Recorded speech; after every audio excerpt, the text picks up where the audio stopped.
It's a topic none of us like to talk about. Call it a necessary evil. And as an attorney, I've had to talk to so many families before and after death. And the question always comes up, is there a will? And what is in that will? Today we're talking about what you do in preparation for the inevitable and how a will is so much bigger than the material things that you acquire. What about the wisdom you've acquired? How will you write your legacy? Rabbi Steve Leder joins me coming up next, and he talks about how to leave your legacy. Live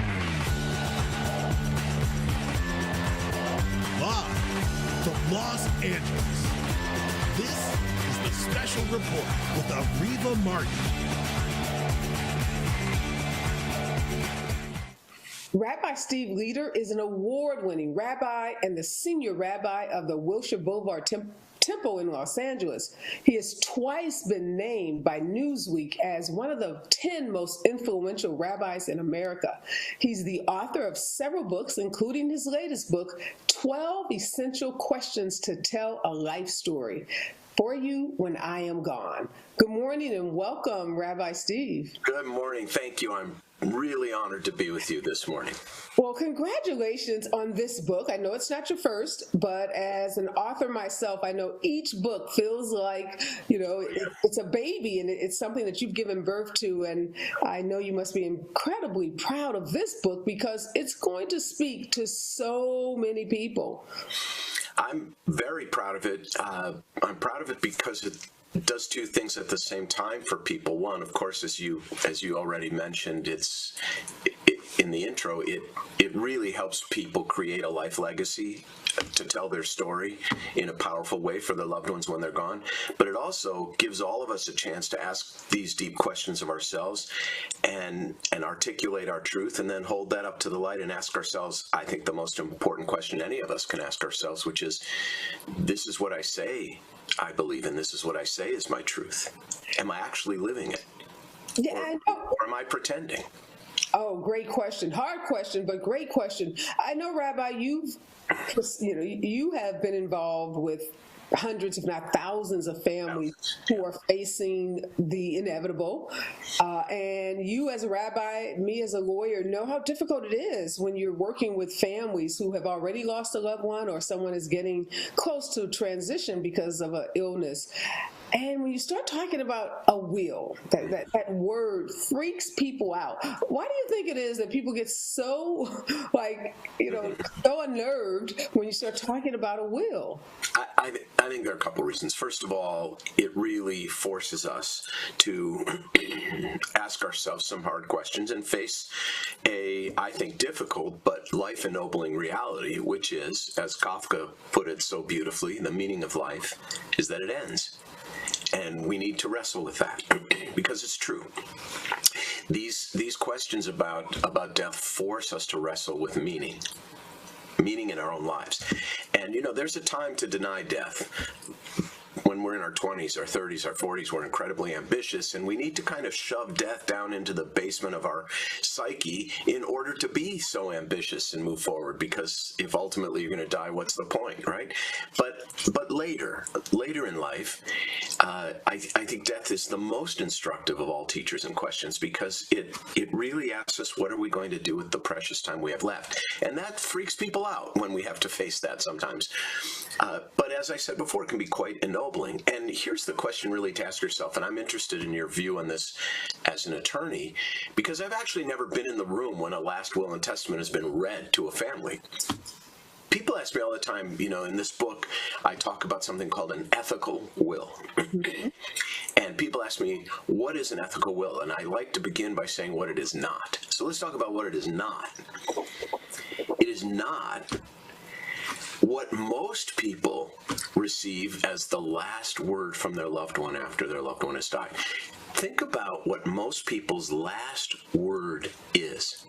It comes in the form of a last will and testament. It's a mostly boilerplate legalese document created by someone who barely knew you, and it is entirely about who gets what and when and how much of your money and your stuff.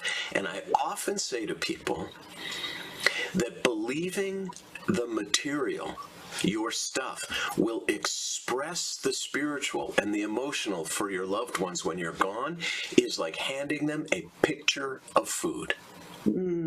It's not going to nourish them. It is not going to comfort them. It is not going to sustain them. What do we really, really want from our loved ones when they're gone? What do we really need? We need their blessings, their guidance, their wisdom, their support. We need their life lessons born of failure and success. And that's what we want to hold and carry with us when our loved ones are gone. And yet, that's almost never the last word. The last word is all about, frankly, let me put it to you this way. My father died 4 years ago. And this image is still so difficult for me to reconcile. After my father died, I remember going down into the basement of my parents' home and seeing all of my father's stuff in a heap on the basement floor. Nobody wanted it. Even Goodwill didn't want most of it. And yet, there's this terrible irony about our existence, particularly in places like Los Angeles, where we live. We spend so much of our time making money to buy things, to give to our loved ones when we're gone, believing it's going to create meaning, and it doesn't. These are not the things that matter. In my previous book, I had there's a chapter called "Nobody Wants Your Crap," and this is what it's about. And the double entendre was intended, by the way. But right, it's just crap. Yeah, I hear you, Rabbi, and I'm so with you. I had a very similar experience. My mom died over a decade ago, and she was living in Boston. And I had to fly there with my aunt and my brother, and we were cleaning out her apartment. And I was thinking what you're saying. When you think about other people's things, it's for them, right? They bought it for them. It's their size, it's their taste, it's them. They've worn it. It even has their smell in it. It has their shape. It's them. And as I was shipping these boxes back to Los Angeles to store in my garage, I was, thinking, I don't know what to do with this. Some of it I didn't feel like I could part with. I could donate it. A lot of it I did donate to Goodwill and other places.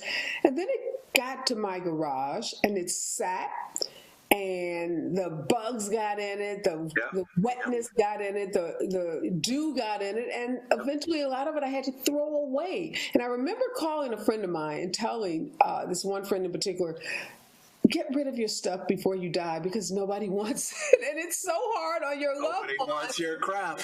And your loved ones are sitting there having to decide what to do with it, like, get a storage facility to store it or give it away. And I do hear what you're saying, but let me say this. In defense of Americans and people all over the world, we are told, we're bombarded with so many messages that stuff is where it is. Oh, and my goodness, yes. Acquire a lot of stuff. It doesn't matter if you're in Los Angeles or Boston or St. Louis or Memphis. Anywhere in this country, it's the same message. It's so we've true. been told all of our lives, get more stuff. It stands to reason at the end of our lives, what we're thinking about is what to do and how to divvy up all of this stuff. Yeah, and it's a mistake. It's like a picture of food. It's a mistake. And I'll tell you a very simple graphic reminder. And this is a very helpful reminder for me. I obviously spend a lot of time in cemeteries. I have an extremely large congregation, and I spend a lot of time in cemeteries.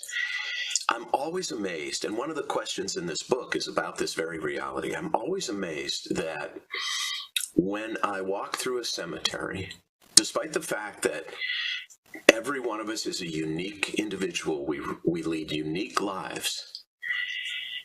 When you walk through a cemetery and you read the headstones, there's a remarkable uniformity to the epitaphs, to the inscriptions on the headstones. Remarkable. I'd say 98% of them are the same. They all say the same thing. What do they say?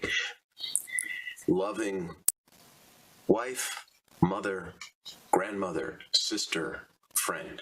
Loving husband, father, grandfather, brother, friend. That's it. Not your net worth, not your zip code, not your grandchild's GPA, none of it.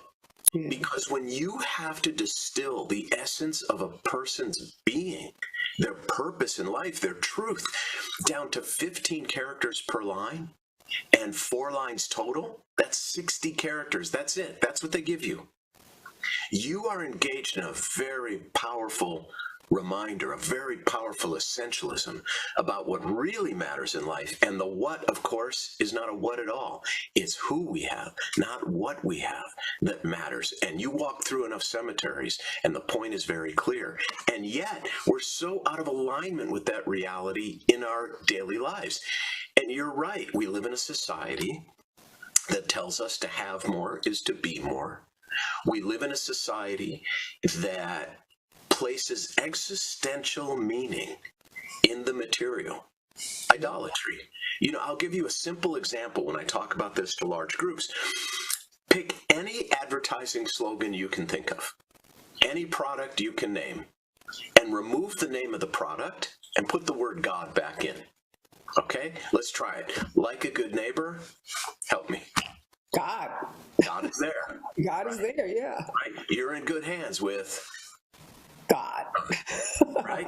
Could be all state, but God instead. Yeah, God, a better idea, right? Right? Yeah. So we look what's written on the back of a dollar bill. Mm-hmm. God Is this not crazy? I mean, do you need more? Do you need, how about true religion genes? How about that? That's a great one, right? If you read advertising, if you look in magazines, if you look on television, if you watch movies, it's all about, and you and I live in Los Angeles where this lie is manufactured. All these TV shows, all these reality shows, all these makeover shows, they all have different titles, but they all have the same subtext, which is, if you change your outer life, yeah, it will change your inner life. Yeah. And that's a lie. It's not true. Yeah. And yet we're all subject to it all the time. So yes. It's very difficult to get beyond that if that's what you've been bombarded with. The book, Rabbi Steve, is about, as we've been talking about, bequeathing to your loved ones something more than material things.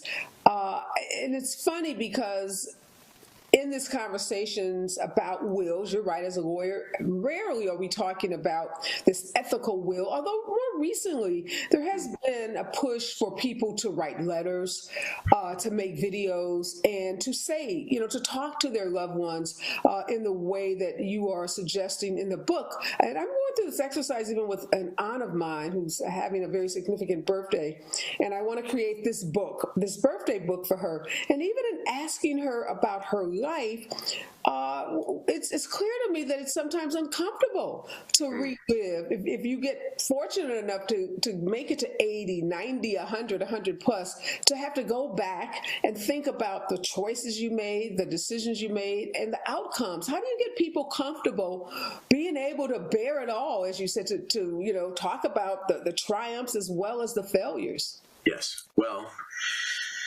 first of all, hopefully your love and your desire to bequeath something of real value to your loved ones when you're gone will subordinate that fear or shame, number one. Number two, and I don't mean to be glib about this, but my answer is start with the shoes, and I'll explain what I mean. Many, many years ago, I was working on a book of essays about different kinds of love. And I ended up stopping that book because I was offered a different project that I was more interested in. But I dug down pretty deep on some different aspects of love. One of them was that I was interested in. Now I have 3 older sisters and a mom and a younger brother who's gay. And I've spent my life around women. And I used to work at a department store when I was in high school. And I noticed that while this is true of some men, it's almost universally true that women love shoes. They just love shoes. And I didn't understand it. So I decided in research for this book, I was going to drill down on why is it that women love shoes? I interviewed a woman who designs shoes, a woman who manufactures shoes. I went to Neiman Marcus in Beverly Hills and interviewed the lead male shoe salesman in the women's shoes department. He's a rock star, in LA. And I tried to get my arms around it. And the bottom line is, the predominant reason is that no matter how women are feeling about the rest of their body, your feet always look good in shoes. When you look in the mirror at this little bit of your body, your feet in those shoes, doesn't matter how you feel about the rest of your body, it looks good. And so I say, when you're going through these 12 questions, start with the shoes. Start with the parts you feel great about. Start with the parts that you're proud of, and then let's move gently but surely toward the center of our lives to answer these, I think, more instructive questions like, what do you regret? What was your biggest failure? Have you ever had to end a toxic relationship in your life? Really give your loved ones the tools to make these difficult and life-changing decisions. So, but start with the shoes. That's okay. Okay, great advice. I'm thinking about this Generation Z. You have a large congregation, so I'm sure it's multi-generational. Yes, it is. Yeah. What about the older person who's thinking, my grandchildren, great-grandchildren won't care? They're getting their advice from TikTok and from Instagram and Facebook and, the pop stars that they follow on social media. They don't want to hear my old stories from 1930 or 1940 or, whenever that period was. They can't relate to that. How do you get that person who, you're encouraging to write this ethical will to really think that someone, i.e. their loved ones, are going to value it?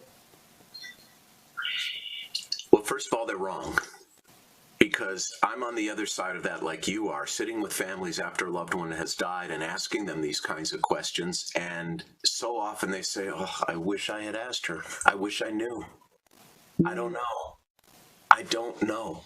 She never talked about it. They do want to know. Do they want to know, the name of your dog when you were in 9th grade or 3rd grade? No, but they want to know the answers to these. These are called 12 essential questions to tell a life story. They want to know, when was a time you led with your heart in making a life decision? They want to know, what do you want on what do you want your epitaph to be? What would your final blessing be if you could speak at your own funeral to us? What would you say? They want to know, what is love in your mind? What does it mean to be a good person in your mind? They do want to know. And by the way, as per our earlier point about the outer versus the inner, the material versus the spiritual, if you're going to leave life lessons and wisdom to TikTok for your grandchildren, I feel sorry for your grandchildren. That is not the great teacher. We do not live in the America of Lincoln and Jefferson. We do not. We do not. If we did, I might feel better about letting society teach values to my family. But that's not the world we live in. We live in the world of this crap. And by the way, I like nice things as much as the next guy. I just don't believe they have spiritual meaning. I do not want to leave the values discussion, the life lesson discussion for my children. I have a 33 and 30-year-old. I don't want to leave that to the Kardashians for my kids. I'm not going to do that. Yeah. I'm not going to leave that to TikTok. I'm not going to leave that to Hollywood. Sorry, that's on me. Yeah, no, absolutely. We all have an obligation to do better, and do better, doesn't mean materially better. It's to tell our story. Yeah, right? Tell our story. The world is made up of stories, not atoms, not molecules, not quarks. That's just stuff. So, Rabbi, see, a part of this book is obviously about asking those 12 essential questions and being able to, leave something to your loved ones beyond material things. But the book is also about how to transform your life and how to live a more, a life more connected to purpose, and purpose being something, again, other than stuff. So I think this book is not one that, is just for that person that's thinking about leaving something because they're at the end of their life. What can someone who's, just starting out in their life, a high school student, a college student, someone who's just starting in a career, what can they learn from this book? I'm so glad you asked that question, because one of the big surprises about who's buying this book is the number of millennials who are buying this book. It's something I'm so pleased about, because in a way I wrote this as a message, of course, to my own children. I mean, it is called For You When I Am Gone, and I wrote it, right? But it's not a personal memoir, but they were the audience, their generation. Why? Because that generation, I think all of us post-COVID are in this huge reevaluation of our lives. What did COVID teach us? Was it worth 1 million deaths? No. But nevertheless, let's not allow it to be worthless. So COVID has taught us a lot about essentialism. What really matters? Do I really need to dress up in uncomfortable clothes all day long and spend my day on the freeway going to have breakfast, lunch, and dinner with people I don't really care about? Do I really, really want to be away from my family? Do I really want to live here as opposed to there? Right? Do I really want to do this as opposed to that? There's this great reevaluation going on, which always goes on in your 20s and 30s, COVID or no COVID. Right. Because millennials are trying to figure out, what is my path? What is my truth? What do I not want to do with my life? If I go down this path, will it take me to where I want to be? How important is money? How important is meaning? How important is my family? Do I want to be far away? Do I want to be close by? I think I love this person, but what does love really mean? All of this. And so millennials are scooping up this book. Now, because, by the way, of a couple of very important podcasts, millennial podcasts, and all of a sudden the word was out on Instagram and the thing blew up. So you are 100% right. Asking essential questions about our lives, that's an ageless, timeless pursuit. And, the least informed person who's going to watch this has more information than a king had 200 years ago. The least informed person you or I know knows more facts, knows more information than a king 2 centuries ago. But what none of us seem to have is time to think about what we know. And what none of us seem to have is time to think about the truths of our lives, not the facts of our lives. I used to teach at the seminary a class called homiletics, which is a fancy word for writing sermons, wedding addresses, and eulogies, a homily. And when I would get to the section on eulogies, the first thing I'd do is walk in the room and write on the board, an obituary is the facts. A eulogy is the truths. We have plenty of facts in our minds, but we lack the time and the perspective to think about the truths. And this is an important exercise at any age, for us and for our loved ones, of course, when we're gone. So give me an example, if you've had one, of someone who's taken the book to heart, has asked those 12 questions, and have written an ethical will. Have you seen someone, put this into practice, and what was it like for that family or for that person? I've been leading ethical will writing workshops all over the country for a decade. So I've seen it many, many, many times. And it is always absolutely. Who are you teaching these workshops to? Are they other spiritual leaders or religious leaders? It's everything from various congregations to estate planning attorneys to wealth managers to people who run family foundations. It's everyone who has to deal with this dichotomous tension between what matters and what doesn't. Okay. Which is, because you don't need to go to your workshop to be able to do this, right? You do not. But to answer your question about what's it like, here's what it's like. You put people in the right headspace to really answer these questions with humility and sincerity and truth. And while the asking of the questions takes some time, you would be utterly amazed by what pours out of people in 15 or 20 minutes once they have this material. And then I ask people who are willing to share, and everyone's always weeping at the end. Always. It's transformative. Yeah. And what, that's a true legacy. That's real meaning. And so, yes, and I'll tell you something I just learned a couple weeks ago. A woman reached out to me on Instagram to tell me she's part of a father-daughter book group, a book club. Mm-hmm. And this father-daughter book club is reading the book together and answering these questions for each other intergenerationally. And what an amazing thing to talk to your young adult children about. No, absolutely. You know, it's funny, this aunt that I'm doing this exercise with and started before I even knew I was going to be interviewing you, and before I got the book. I had a similar experience with my mother as she was dying, like I said, over a decade ago.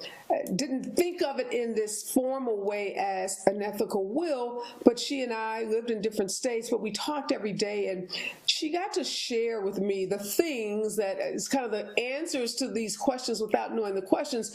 And I did her eulogy at her funeral. And I really, you know, this process, and I'm going to, you know, encourage folks to go through, because having gone through that with my mother and then being able to share it out at her funeral made her death and her dying really different than I think it otherwise would have been. Yes. I was able to say to the congregation of people who were gathered at her funeral, she was at peace. I mean, she was able to, like, you know, it was like a big boulder had been lifted off of her shoulders, her back, as she shared these really deep and personal and, you know, intimate things with me as her daughter. And in hearing them, I could just feel the weight being lifted off of her. Yes. And so, you know, I didn't think I would ever be able to speak at my mother's funeral, but I was just so happy to share with everyone. It changes everything. It changes everything. Oh, yeah. I mean, it was just amazing. So I'm a firm believer in this process, because I've lived through it myself, and it is so liberating for both the person who's dying and their loved one, if you're fortunate enough to be in that receiving position, which I was. Yes, because you were able to embrace the truth of her life. Most eulogies are just the facts. She was born here, she did this, she married so-and-so then, and had me and had my sister, and went here and went there, and her, you know, she was a great baker. These are facts. They're not truths. And it's the truth that really brings us meaning. And, you know, you make a very important point.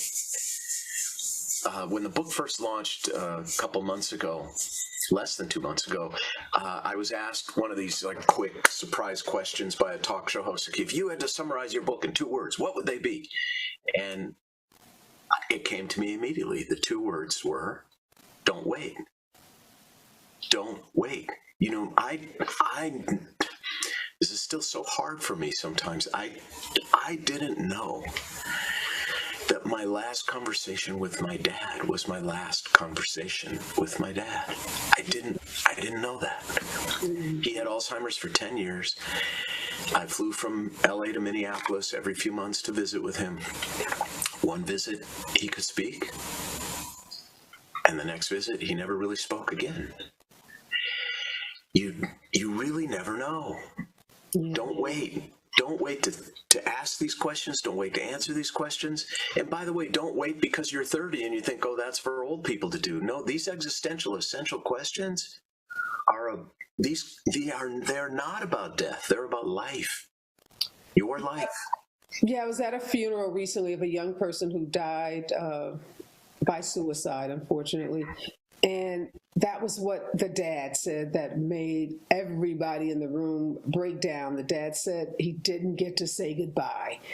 And, you know, like you're saying, he didn't know the last conversation he had.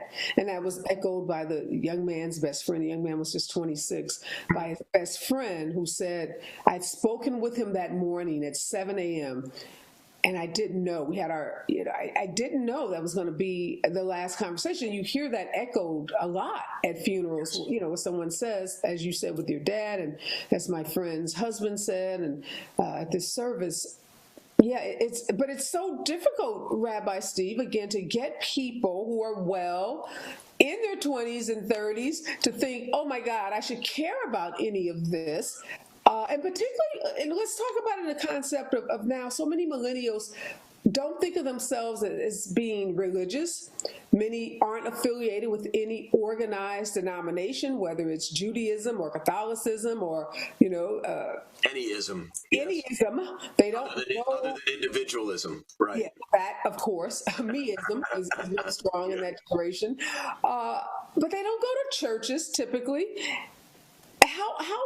And this book isn't obviously for, it's not about organized religion, but how do you get people who don't see themselves as, God-fearing, whether it's Jesus or God, New Testament Jesus or Old Testament God, how do you get that population of people thinking about this so they don't get in their heads about God? There's not a single God question in the book. These questions are for all of us. These are human questions. These are the common denominators to all of human experience. Religious or non-religious, we all want to know what is love. We all want to know what regret can teach us. We all want to have the opportunity to speak to our loved ones. We all wrestle with what does it mean to be a good, humane human being. One of the questions in the book sounds so simple, but it's so important and nuanced to answer, which is, what is a good person? What does that mean? We all say it, be good, be a good person. Mm-hmm. Oh, she's good people. What does that mean, really, for you in your life? So there isn't a single God question in this book. And by the way, these questions were answered for this book. The way the book is structured is I present these questions in a very deliberate order. These are the questions I've been asking families for 35 years to get to the truth of their loved one's story to prepare for a funeral. Let me ask you this, Rabbi. How did you pick the order? How did you go about that process? My editor asked me the same question. She said, Steve, how did you come up with these 12 questions in this order? They just unfold a person's story like time-lapse photography. And I jokingly sort of said 35 years and 15 minutes. These are the questions I've been asking families for 35 years when I gather with them the day before the funeral to prepare them and to prepare myself to talk about their loved one who has died, to get to the truth of this person's life.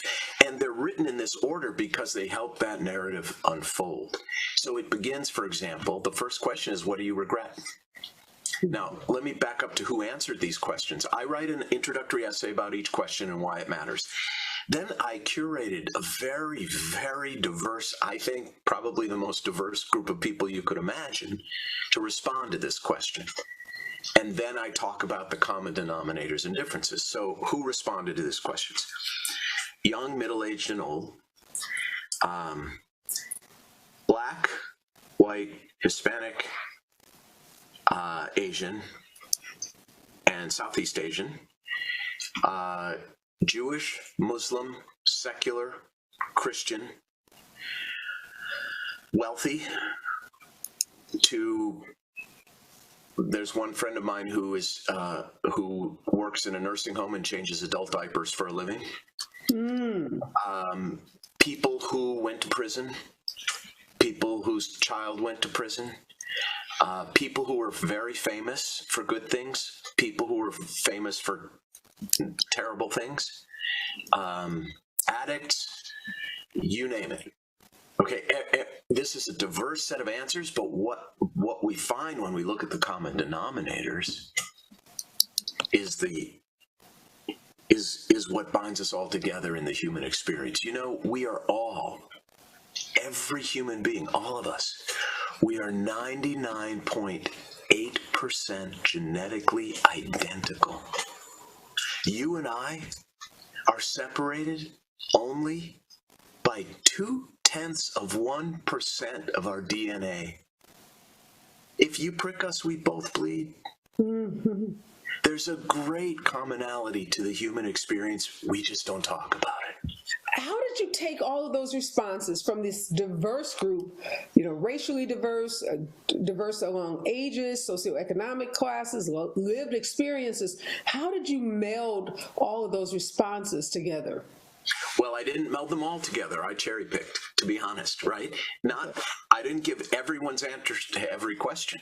I really looked to try to create, and this was the art of the book. This is almost like a sculptor removing rather than adding to create something beautiful. So I edited out some of the answers to give a really beautiful, I think, almost symphony of responses.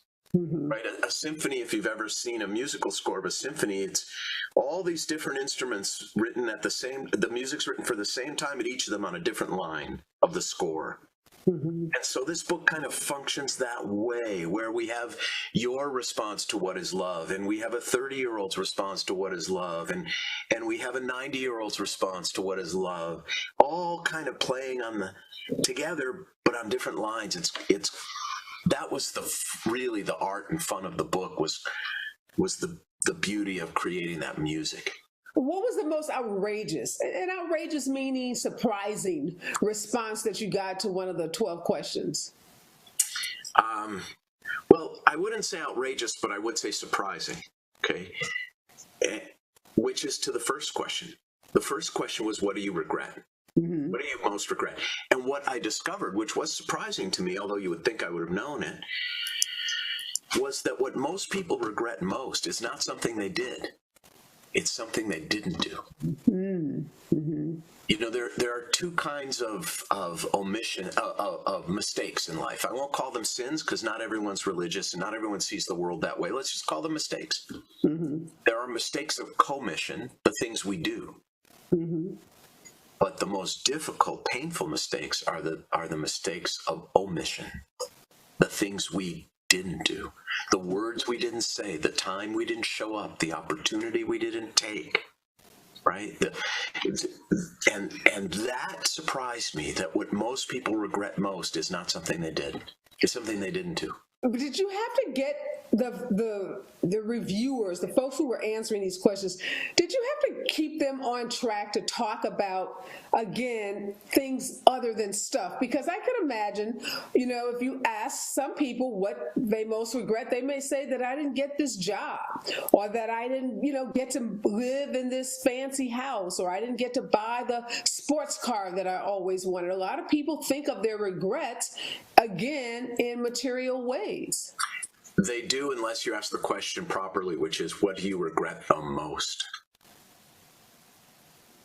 Yeah. Oh, right. You think saying the most focus people on something beyond material things? Yeah, I know it did.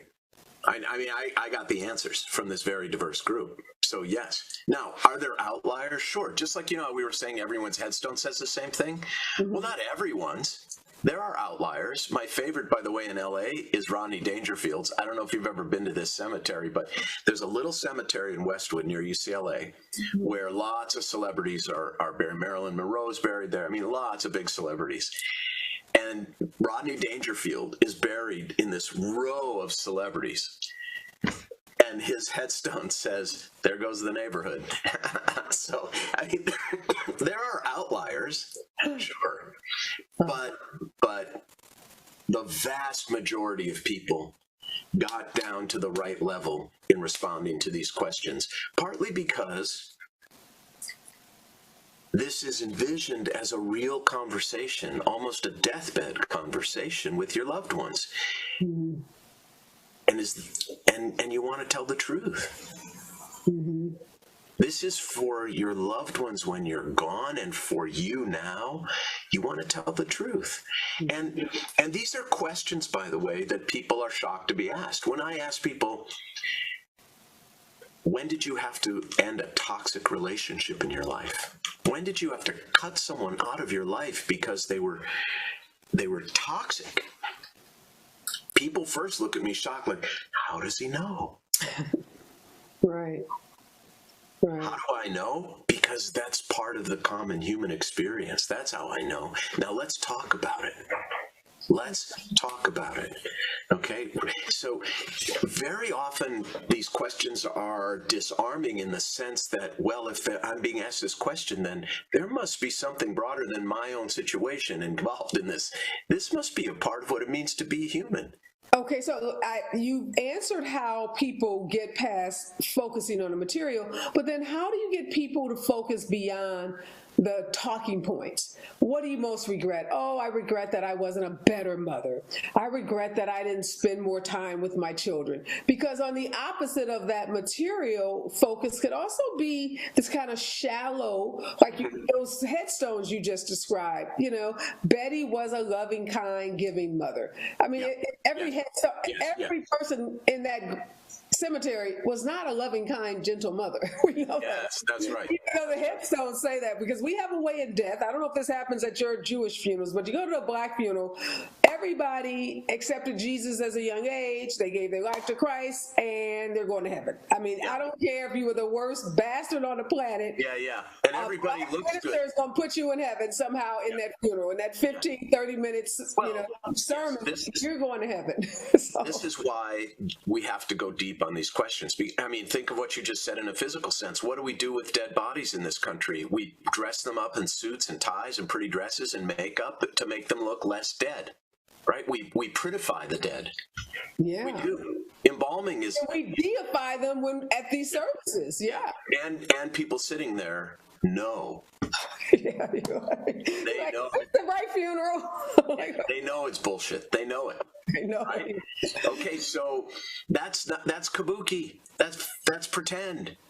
We don't want that. And look, in doing this exercise for yourself, this is the most important fundamental truth of writing also, which is show, don't tell.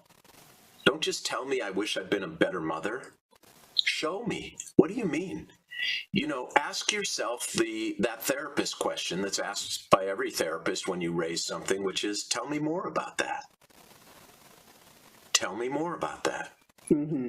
What is being a good person? A good person is caring about others. Well, tell me more about that. When did caring about someone else really cost you? When did you really have to sacrifice for another human being? Tell me that story. What did that do to your relationship? What kind of meaning did that bring to your life? Tell me about this toxic mother of yours. How did that feel when you were 9 years old and she forgot to pick you up at school? Tell me more about that feeling. Tell me more, tell me more, tell me more, and you'll get there.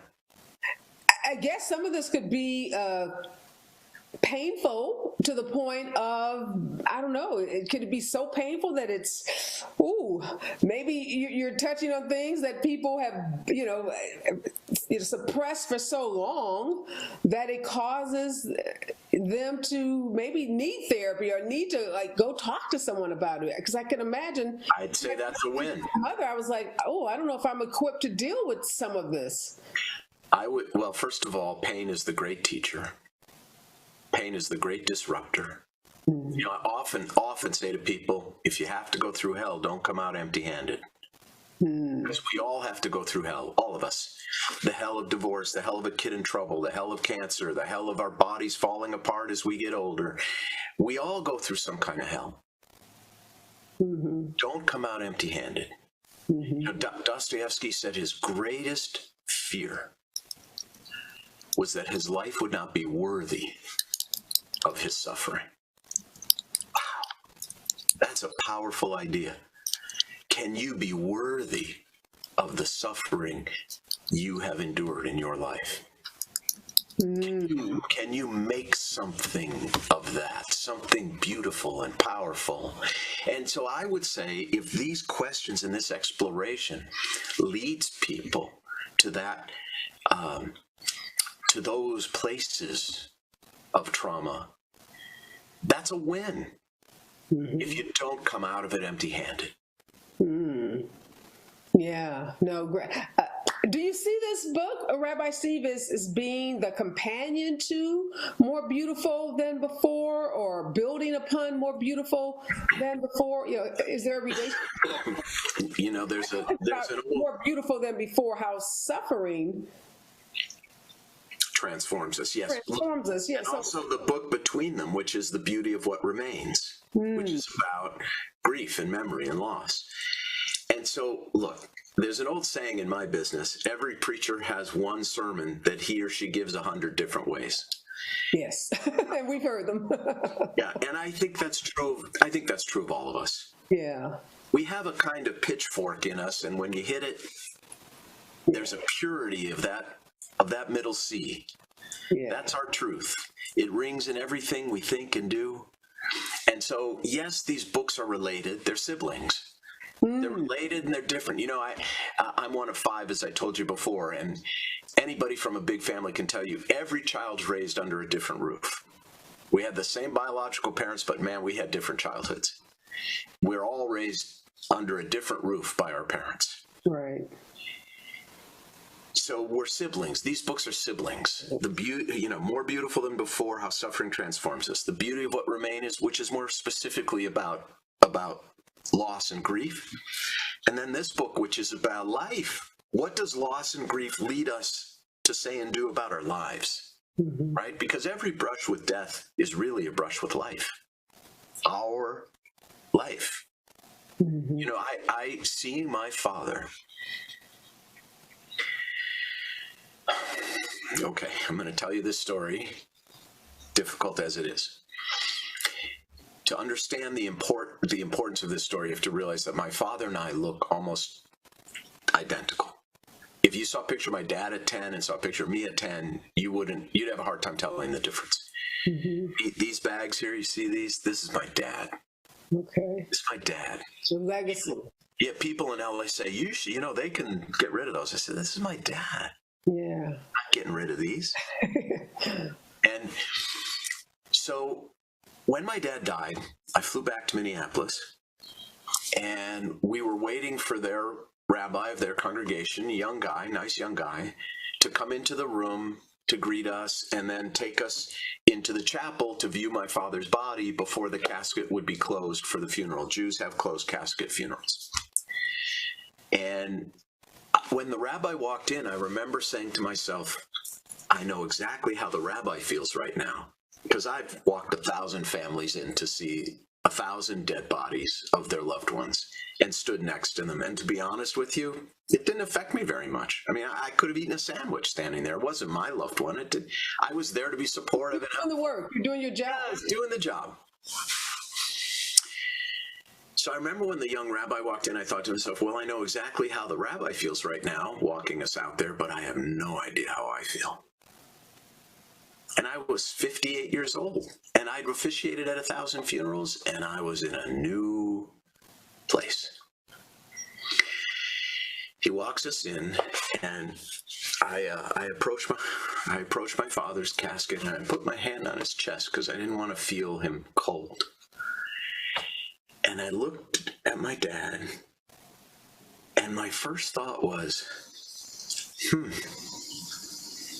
that's exactly how I'm going to look when I'm dead and my son is bending over my casket. I am going to die. After all those years and all those funerals, it never hit me. It was in that moment at 58 years old, after officiating at 1,000 funerals, that not Steve Leder, the rabbi, realized something. Steve Leder, the son, Lenny's son. That's when I realized I am going to die. And that realization changed my life for the better. For the better. And that is why this is all ultimately about life and not death. So when you say for the better, what do you mean? How did such a profound story? I can give you. See, good. That's how you do. Tell me more about that. That's exactly right. My relationship with money is different. I grew up. I grew up in a working class family. My dad owned a junkyard with my uncle. Nobody went hungry, but there were 7 of us in a 3-bedroom house with 1 bathroom. Nobody felt poor. We were fine, but it was a working class existence. And we weren't poor, but we lived like we were poor. Like, just one example, my dad used to reuse his dental floss, just to give you a little insight, because he grew up on public assistance, which today, we call welfare. But by the way, in the 1930s, the second largest group in America on public assistance were Jews. They were all immigrants. They were poor. Mm-hmm. So, and I always lied to my dad about what things cost. My whole life, I cut it in half, and he still thought it was too expensive. What'd that house in L.A. cost you? Oh, it cost $400,000, Dad. And it was, and he thought that was crazy. So my relationship with money's changed. I think my dad was wrong in some ways about it, and so I'm spending money for experiences now, not stuff. But I just took my son on an amazing fishing trip in Canada. Took my daughter on a trip with me up north. I have a different attitude about it. So you're using money differently. You're not buying stuff. You're not accumulating stuff. You're experiencing things with your loved ones. That's one for sure. I don't know about you, but this is also sort of the pandemic and my dad's death. It all kind of added up. I am expressing my feelings of love for people so much more openly and frequently than I did before. I don't know. Every phone call, every Zoom, I love you. I really love you. I sign my letters. Love Steve to members of my congregation. I've known these people 35 years. I do love them. So I'm much more expressive about my feelings of love. Much more. I am starting to seriously think about retirement now because of my father's death. My dad was diagnosed with Alzheimer's at 75. I'm 62. I can do the math. So I don't want to work till I die. And I don't want to be the old rabbi everybody leans over in the pews and says, when is that guy going to step aside? Right? I don't want to be that guy. I used to want to be that guy. My estate plan's in order in a way it wasn't before. Okay, I have to ask you, is your ethical will, is it written or is it videotaped? It's written, and I think that's extremely important. I'll tell you why. First of all, videotapes, I don't know about you, I'll just speak about my family. We took some videotapes of our kids when they were little. Then we had to have them all turned into DVDs. Now we don't even have a DVD player. Okay? Right. And they're in the back of some drawer gathering dust, and they're all disorganized, and we're not going to go through them anyway. Put it on Facebook, Steve, is going to be here forever. In perpetuity. But you're still going to have to go through hours of nonsense to get to the nugget, right? So I believe there's real power in the written word. Mm-hmm. My ethical will is bound with our estate plan. It's treated with that level of care. Care, right. And I believe there's something so powerful in a letter to your loved ones. It's different than a videotape. And people stumble in videotapes. Not everybody's good at it. You're going to wish you had recorded something you didn't. You're going to be sorry you recorded something you did. So let me ask you this, Steve. Wills have to be updated. Trusts have to be updated as you acquire more stuff, or maybe you lose stuff.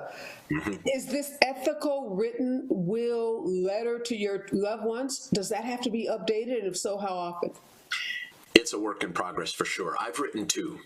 I wrote one when I was 40. Mm-hmm. I was a different person and my kids were younger. Right. And I had different concerns and ideas for them about life. And I wrote one when I was 60. And now you're keeping both, right? You're not erasing the 40-year old, so they just grow. They're just cumulative. So your kids may have 5 letters from you when it's all said and done. Yes. Okay. And they'll see the evolution of Dad. They'll see how you change from one decade to the next, one experience to the next. And if you were 30 years old, wouldn't you want to read what your father thought or your mother thought about life when he or she were 30? Yeah. You know, it's so funny, Steve, I have a collection. I'm a journalist, so I have these books. They look different. Here's one. All all over my house because they're my journals, and I write them in a way that, with penmanship, that you can't read now because they're very personal. But I tell my kids, when I'm gone and you really want to know what I was thinking, you'll be able to read them. I said, right now, I don't. This not meant for you to know this. So yeah, and I love that what you said about your kids, because at different points in my life, different highs and lows, I'm sharing what I'm experiencing. I'm writing down what we did at this Christmas or this holiday, because I think when you're gone, hopefully your kids are going to want to know, how did you celebrate holidays? You know, why did mom have like those 1,000 Christmas trees in the house? Like, why was that so important to her? Yeah. Or was mom exhausted and confused when I was 2, the way I'm exhausted and confused today, you know, with my 2-year-old? All of those things, the more